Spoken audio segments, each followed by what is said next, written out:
Hello, everyone. Today on the final bar, we will wrap the week. We'll focus on how the market has evolved in this shortened trading week, Tuesday through Friday. A lot of volatility, a lot of movement, not a lot of directional movement, though, right? We sort of moved around where we started last Friday. We didn't really make a ton of progress to the upside or the downside. Days like yesterday, where we accelerated, pushed to new swing highs, repelled with the S&P down 1.6% today. Ladies and gentlemen, this is the final bar.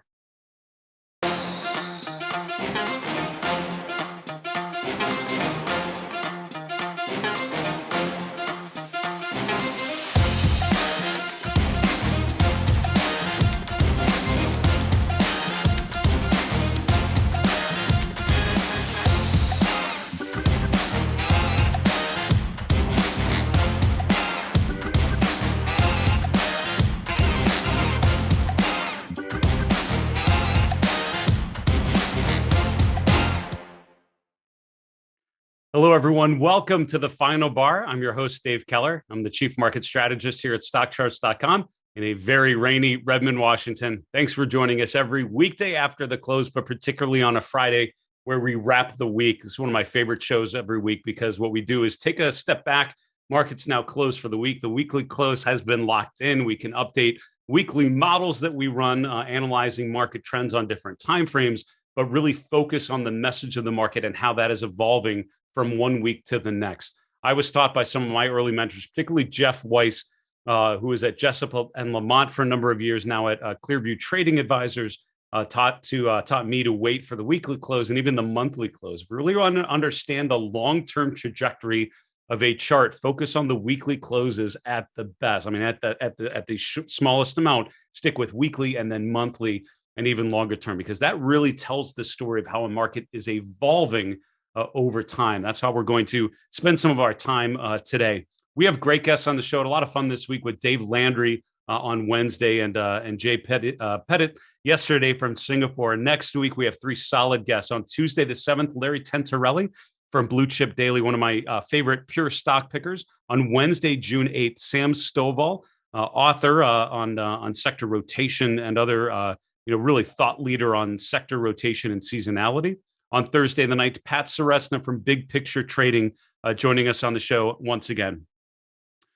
Let's continue on with our Wrap the Week segment. Let's again focus on how the markets have evolved. Shortened week this week, so we had Monday off, but let's look at those next 4 days. Before we get to the update, though, I want to go to our poll. We always have a poll going on our live stream page at stockcharts.com/TV. Also on our social media accounts. So follow us on Twitter at FinalBarSCTV. Check us out on YouTube as well. And we asked y'all recently, is the next 25% move in Bitcoin higher or lower? 3 out of 4 of you said lower. 25% is a big move. Now, that's a couple days in a volatile Bitcoin sort of experience, right? That's not many days, given how volatile that data series is. But it is quite a move. 25% either way is actually a pretty significant change of character in either ways, right? So if you figure Bitcoin will say at right around 30,000. That means 25% is about 7,500 points, which means if you drop that, you're getting down all the way to 22,500, which would take us back to late 2020. You add that to where we're at, and all of a sudden you're getting back to where we were a couple months ago, right? Sort of mid-March, back up to that 37,500 mark. I probably would guess higher. But I think that's more of a guess at this point. For me, the trend still appears lower. The fact that we've found support is encouraging, but the fact that we haven't really followed through on any swing to the upside is super concerning.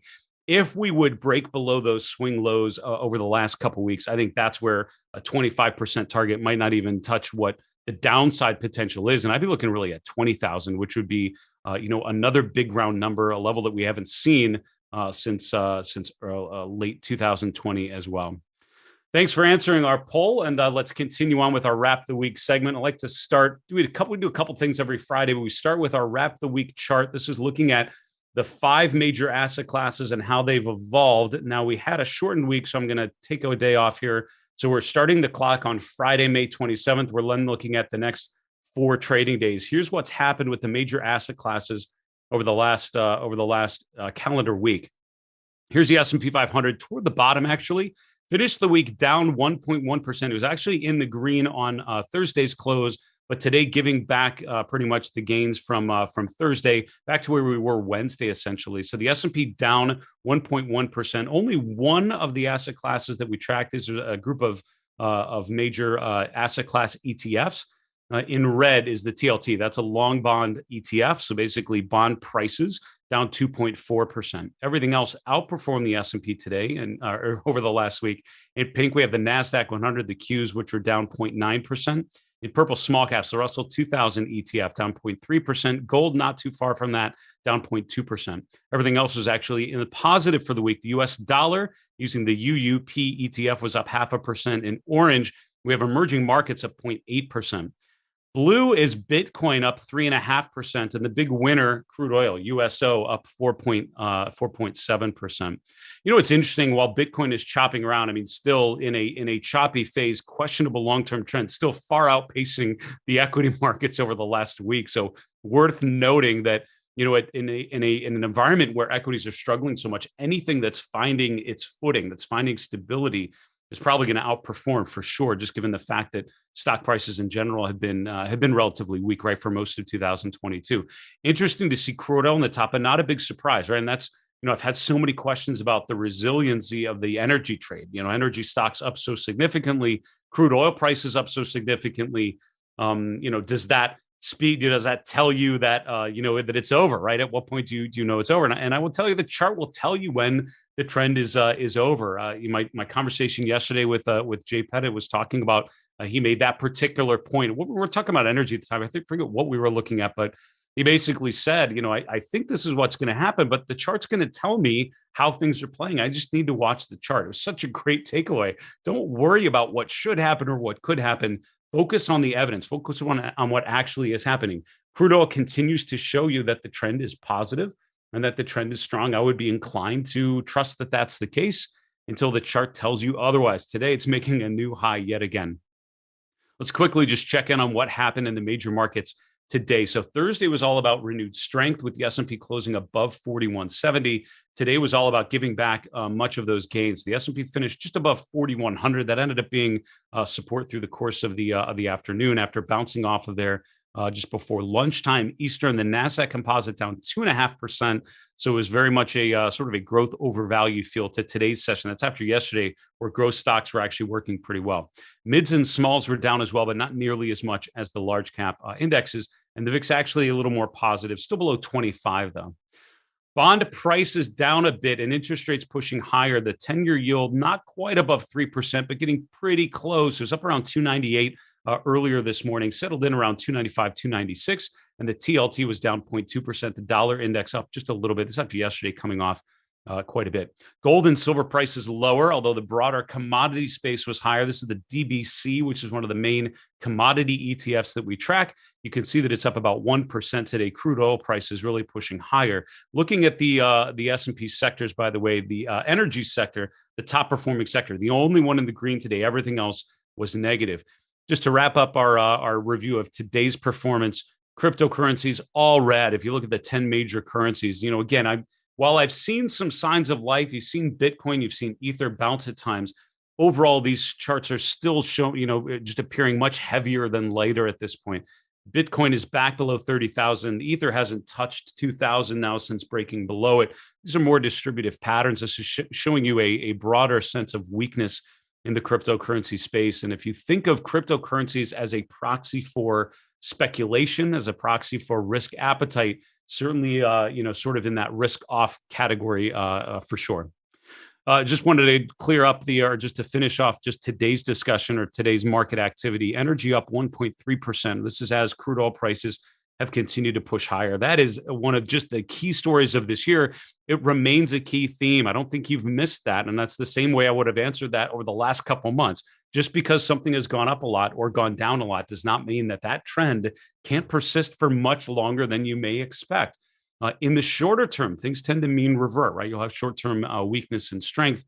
In the longer term, things start to tend to follow trends. They tend to persist. Trends tend to persist over the 3 to 6 to 12-month time frame.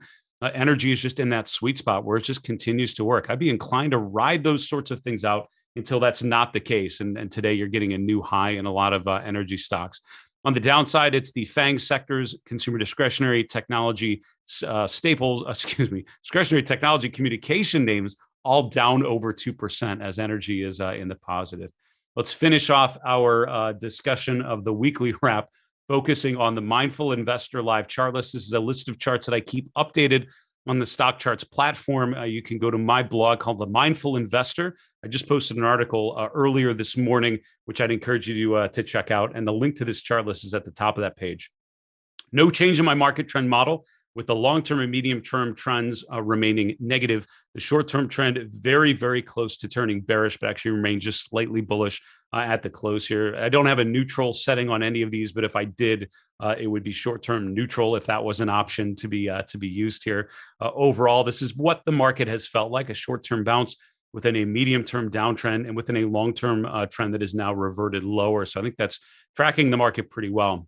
You know, a little later, we're going to look at a chart playing on the daily S&P. I'll save this particular discussion for them, but I just wanted to point out that the S&P has now rallied to 4150. We got above there around 4170, 4175. We now pulled back today. So this is where we were last Friday. We've essentially remained in that same range for the last 4 days. So this holiday week was essentially an unchanged period. Now, technically, we're down a bit because we closed up at the above 4150 on Friday of last week. We're down to 4108. But overall, again, we're still within the range of that day. So it's been a rally to resistance at the first Fibonacci resistance level. And from there, it's been sideways. The momentum is still very bearish. So let's remember that until the RSI gets above 60, this is still more in the bearish confines here.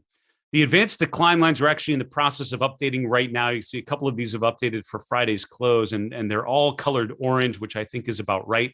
None of these are making new swing highs just yet. None of them have made it above their March highs. They're all sort of still, I would argue, by definition, in a bit of a downtrend. I color-coded these back orange, though, from red when they got back above the 50-day moving average, and that's what all four of these are doing. The small cap one, when we update, it might actually be right back below that.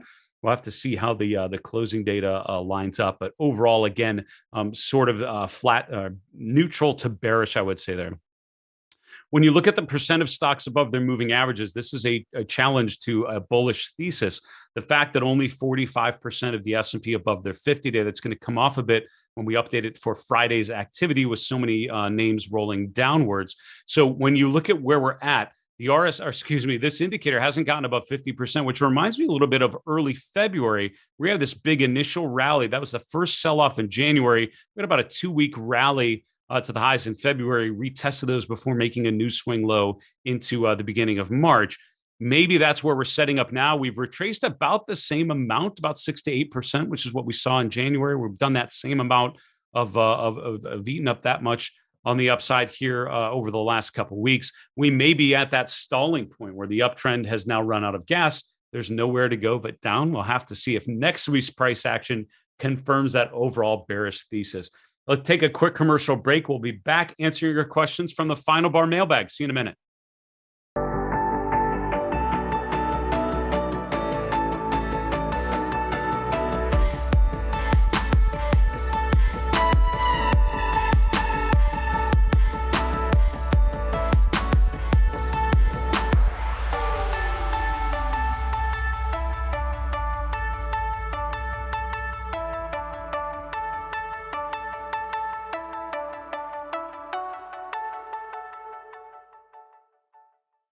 Hey, everyone. Welcome back to the Final Bar. Thanks so much for joining us every weekday after the close. We're super excited to continue to bring you great content, great discussion, great interviews with some really knowledgeable guests.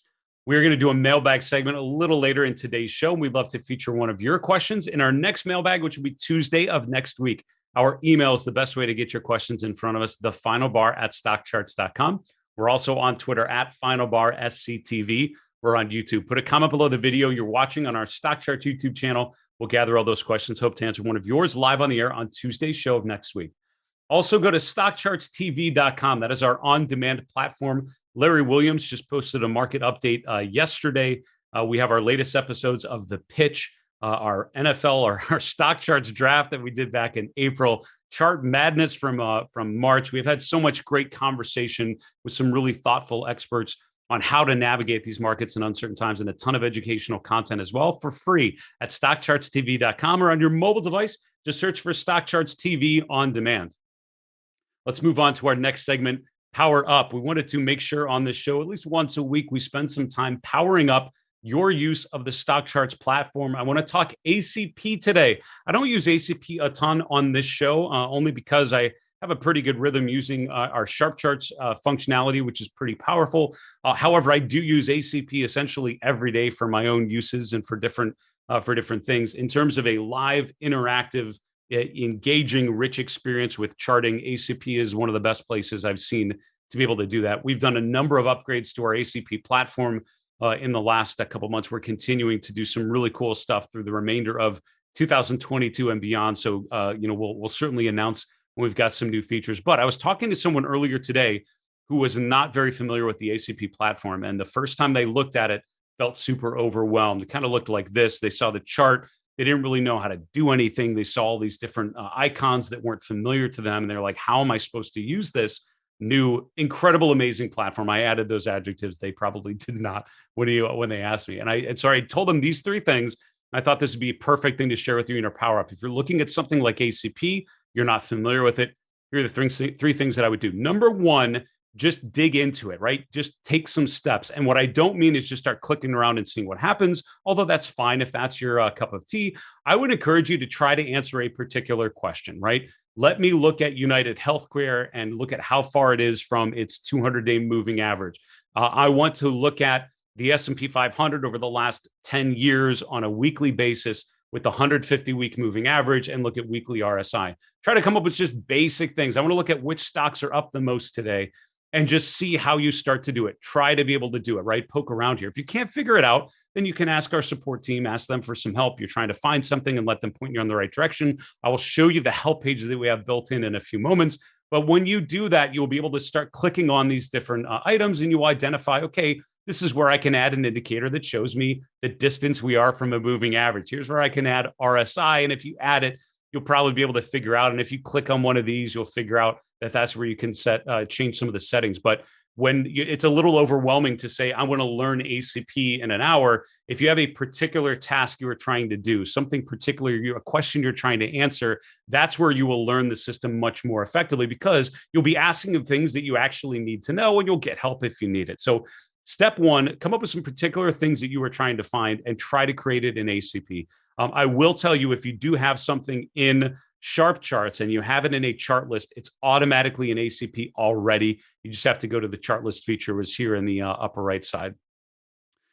Number two, if you're more of I need some hand holding, someone needs to walk me through this, how am I expected to figure this out on my own? You want to go to the question mark in the upper right corner. If you go to take a tour of ACP, we have a really cool interactive tour that is automatically built in. Click on this green next tip button as you want to go from one thing to the next. It will show you all the major features. When you're done, just click on end tour. But if you do that, you will be able to start to do some damage using ACP very quickly. If that isn't enough for you, click on the help little question mark again and go to what says ACP Help Docs, because that will take you to our Chart School support section where we talk about all things ACP. There's a 45-minute walkthrough that Grayson Rose, who literally has pioneered development of the ACP platform for us, walks through and shows you exactly how you do everything you're probably going to need to know in one 45-minute video. But we have it all spelled out with graphics and with particular step-by-step processes to answer all the questions you might want to do. So the help is there. It's just a way of a question of how you want to do it. Start by poking around and answering a question. Use that question mark in the upper right to dig into some more of the help tutorials. Let's continue on answering your questions from the Final Bar mailbag. Keep your emails coming to the Final Bar at StockCharts.com. And let's get to question number one. Dave, you were bearish on ARK, ARKK, but today seem open to dabbling in the ETF. Perhaps this is only as a tactical trade for the moment, or might you see potential for a high beta ETF that's already seen a massive drop? This is a little bit, it's maybe a week old, so sorry for that. I was just getting to the question, but I appreciate you sending it in. We're looking at a chart like this. This is the last 2 years of ARK Innovation Fund, and you can see this bounce off of the lows. And I remember saying something like that because we had this bullish candle pattern. This is actually called a bullish piercing line that occurred there coming off of the low when it hit 35. And from there, we started to make a bit of a higher low. So let me qualify it. This type of chart is never my favorite chart. And if you gave me a bunch of charts, this would probably not be anywhere near the list of my favorites. I am a trend follower, which means I'm going to be interested in buying things on a medium term to longer term time frame when the trends are constructive, which is why things like energy and staples and healthcare and utilities and other things that have been showing strong relative strength have been very interesting to me.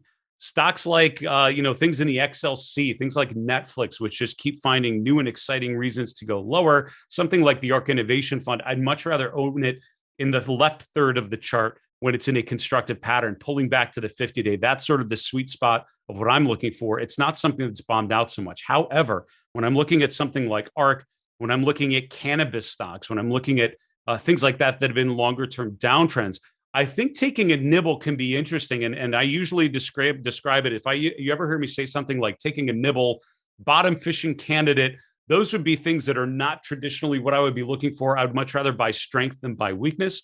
But if you are programmed to look for things that are bombed out, you want to buy things that are a little more, are relatively weak, and you want to buy in at a low level, you think of yourself as more of a value investor. These are the types of charts that I think could be of interest to you. I will qualify anything I just said by saying, make sure you have your stocks up or your stops updated. So if you're buying something like ARK right now, you better have some sort of measurement in place to manage your risk, whether it's an 8% move and you sell out, whether it's a previous support level like 38, 39, which is where we bottomed out in late May. Have some way that you define your risk. So if the price moves right back down, you have a way to minimize your losses. But from a risk reward perspective, yeah, I can see the argument in buying something that's oversold with a bullish candle pattern that's been beaten down so much. It's just not normally the type of chart I would probably look at.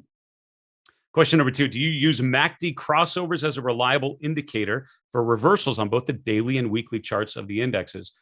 The short answer is absolutely. And if you have followed my show for a while, I often refer to this chart, the weekly market trend model, which has essentially uses PPO. PPO and MACD are almost identical. There's a difference in how they're calculated, but it's using percentage terms instead of absolute prices. However, the interpretation and the general signals and trends are almost identical, right? It's just a way of allowing you to compare things a little more easily. But the weekly MACD has been something I followed for a long time. I love people like Jeff Hirsch, his father, Yale Hirsch, is really one of the champions, really the proliferated seasonal investing and the calendar-based investing system. Sell in May and go away becomes much more profitable if you wait to be validated by the weekly MACD. And that's one of the things I've talked with Jeff about and have really valued. On the daily chart, I don't use MACD or PPO a lot on the show. I would use it in my own trading for sure, and I certainly have. A number of the guests we've brought on have used MACD. Someone like Joe Rabel comes to mind as someone who's incorporated MACD in our discussions at some point.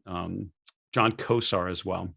Next question. I have heard you say the best stocks for your watch list coming out of a bear market are those that went down the least or held up the best. Some commentators have said a key sign is to look for leadership in the technology sector, which has been leading to the downside. Can you explain this and where you would see strength in an upside recovery? So I have so much to say about this, and I unfortunately only have a couple minutes. So I'll give you the couple-minute version, and maybe I'll record a longer, special just focused on this question. I think it's a key one. A lot of people spend a lot of time, and on the institutional side, we would pay a lot of analysts to give us their expertise on this particular question because you always wanted to be positioned right coming out of a bottom. But I will tell you, no two bottoms are identical. As we often said, the market never repeats itself, but it often rhymes. I think a lot of investors spend too much time thinking about what should work. Obviously, technology is going to work coming in a new bull market phase. So all I need to do is watch technology. And I'll tell you, that might not happen, right? Something like banks could lead out of this, or energy could just remain strong, or industrials come out of nowhere and start to rip. I have learned to pay attention to things like RRG and look at things like, the relative strength, the candle glance function, looking at different sector returns and focus on what actually is happening. I'm worried less about what should happen and focus more on what is happening. Whether or not energy should be doing so well this year matters absolutely nothing to me. The fact that energy is working so well and I want to be there, that's what's important to me. I'd much rather be interested in trends as opposed to justifying why a particular trend looks a particular way. Having said all of that, growth has been leading to the downside. That's after it had been working so well. The concern I would have, or the skepticism I would have with something like technology just leading out of this downtrend, is the fact that the headwinds for technology are still going to be there. As long as the Fed is still rising rates, it's just not going to be a great environment for growth stocks. And that's true for technology. That's true for a lot of consumer, particularly the techie kind of side of consumer, and also a lot of communication services names. So those FANG stocks most likely aren't going to do particularly well, or would not. It would be a huge headwind to them performing well given rising rates. Now, if rates do come up and if technology does well, it could be because certain parts of technology are doing well. And that's why I think the FANG stocks might be the important ones to watch. I think the speculative technology, the high beta technology, the emerging tech, that could be the stuff that still struggles in a rising rate environment. Something that's more blue chip type of technology, things like Apple and Microsoft, those struggling are really one of the main reasons why the major benchmarks are struggling so much. Those start to improve, I would feel pretty good. And I would not be surprised if they are a big part of the recovery story. If and when those stocks start to work, that's when the major indexes are most likely going to start working as well, because that's where all the cap is in the S&P 500 and the NASDAQ. Thank you guys so much for those fantastic questions. So appreciate you sharing them with us. We need to wrap the show and go to the 3 and 3 every day. We like to highlight 3 stocks or 3 charts that tell the story of this market environment. I picked 3 pretty good ones for you, I think, today. And let's start with chart number 1. I called this S&P percent moves, and I talked about a little bit in the introduction, our market recap, our wrap the week segment, about how far this rally had gone. Now, right now, we rallied to about 6.5% off of the lows on a closing basis, a little bit more on an intraday basis, because the low close was right around 3,900.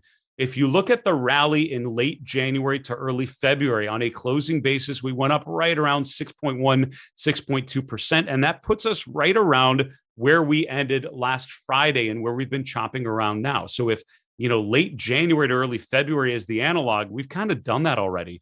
If you think we're looking more at a March sort of rally, then there's a little more gas in the tank in this sort of move. That would take us up to around 4,300, 4,325. That would be a very similar rally to what we saw in late March, and that would line up. If you look at breadth characteristics, we're looking right now similar to what we did in early February. We're not to those bounces. We don't have 70% of stocks above their 50-day moving average, which is what we saw here in late March. It was much more of a bullish feel to the market when that leg topped off. So I think next week, if you do see a rally, I would be eyeing that area based on a similar move to what we saw in March. There's no guarantee that's going to happen, but it's always interesting to see a current rally and how it relates to previous moves.